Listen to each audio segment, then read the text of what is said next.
शिवाजी महाराज हे मराठा साम्राज्याचे संस्थापक आणि महान योद्धा होते. त्यांचा जन्म 19 फेब्रुवारी 1630 रोजी शिवनेरी किल्ल्यावर झाला. त्यांच्या आई जिजाबाई यांनी त्यांच्यावर संस्कार, धर्मभावना आणि स्वराज्याची प्रेरणा दिली.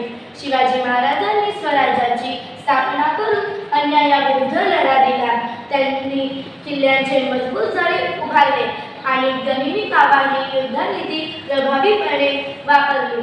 1674 मध्ये रायगडावर त्यांचा राज्याभिषेक झाला.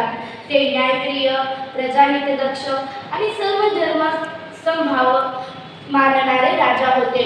आजही छत्रपती शिवाजी महाराजांचे विचार, कार्य संपूर्ण भारताला प्रेरणा देतात.